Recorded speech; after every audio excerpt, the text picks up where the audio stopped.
There is just so much happening. My goodness. Poor people. What are they even doing there anyway? Who put them there? Here we have one of history's influential and haunting masterpieces, The Raft of the Medusa by Theodore Géricault. Why haunting, you ask? Well, aside from the fact that they're floating off in the sea with a raft that's not ideal for sailing, yeah, it's really not ideal. Just look at the engineering and design, it doesn't pass any type of standard. But aside from their obvious and precarious situation, the painting tells a story of arrogance, disaster, and even murder.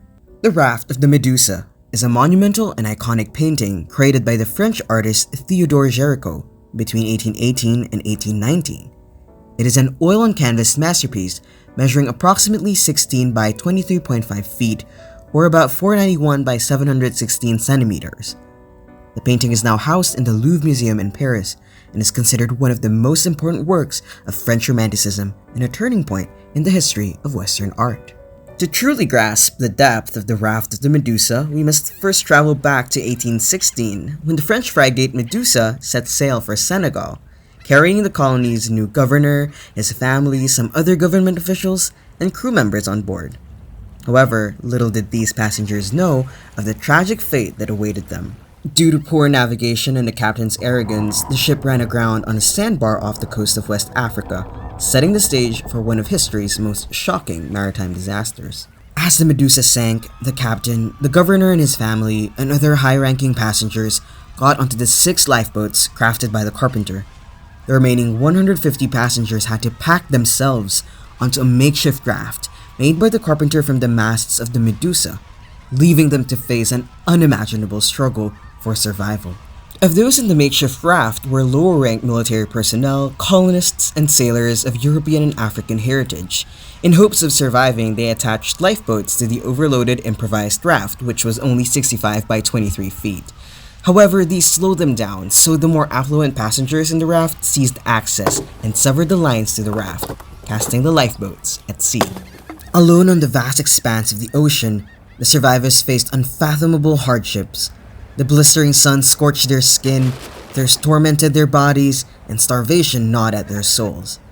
Disease and despair spread among them like wildfire, and in their darkest hours, some even resorted to cannibalism to stay alive. Of the 150 people aboard the makeshift raft, only 15 were rescued by a ship that we can barely see at the back of the canvas. Sadly, in the end, only 10 survived to tell the tales of their misadventure at sea. To the public's dismay, the captain of Medusa didn't receive the harsh punishment that was anticipated. Many hoped that he would receive the death penalty because he wasn't the final person to leave the ship. However, he was only dismissed from the Navy and given a 3-year prison term. Following Napoleon's defeat in 1815, also known as the years of the Bourbon Restoration, the French monarchy had a great deal of public shame, which was highlighted in the newspapers. After reading about the tragedy, Géricault was deeply affected. This emotional connection led him to create the artwork that would bring attention to this harrowing event and the incompetence of the French government. He conducted extensive research, including interviewing survivors and studying corpses to ensure a realistic portrayal of the tragedy. He even went to the French coast to study the movement of ships on the water, as well as examine the images of the raft's design. Talk about dedication to his craft. All these efforts were not in vain, as his attention to detail and commitment to accuracy were evident in the final composition. Géricault poured his heart and soul into the creation of the Raft of the Medusa. Through his meticulous sketches and brushstrokes, he crafted his rendition of the Medusa's chaotic moment at sea, effectively capturing every nuance and emotion of the passengers. The result was nothing short of a masterpiece, one that would forever etch the tragedy into the collective consciousness of its viewers. Géricault's mastery lies in his ability to create a dramatic and powerful composition. The triangular shape of the raft and the use of diagonals and converging lines draw the viewer's eye to the central figures, emphasizing the human drama at the heart of the painting. As we gaze upon the canvas, we are confronted with a haunting scene, a raft adrift in the vast ocean, hopelessly waving makeshift flags while survivors cling to life amidst lifeless bodies. Géricault's attention to detail draws us into the turmoil, evoking deep empathy and sorrow for those who suffered. The painting depicts a chaotic scene of despair where the survivors cling to life on the makeshift raft. Bodies are piled upon bodies, and figures are contoured and strained, highlighting the desperation and hopelessness of their situation. Géricault masterfully captures the raw emotions and psychological turmoil experienced by the survivors. Amid the suffering, the painting also portrays heroism and individual courage. One of the men in front of the boat raises his hand with a red handkerchief to catch the attention of a distant ship on the horizon, symbolizing the survivors' relentless struggle for rescue and hope against all odds. Géricault's technical skill and bold use of light and shadow, as well as his pioneering use of preparatory studies and sketches to create a dynamic and realistic scene, were revolutionary for his time.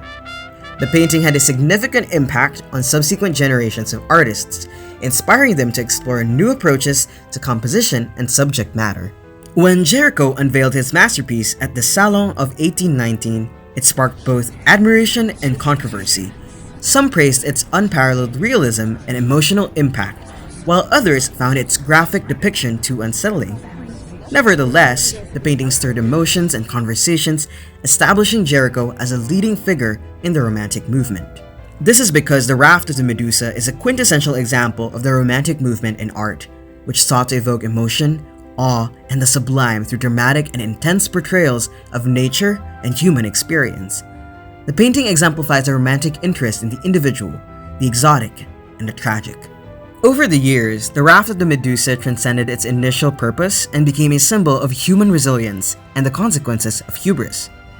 Its influence permeated various forms of art, literature, and even politics, inspiring countless artists to delve into the human condition and societal issues.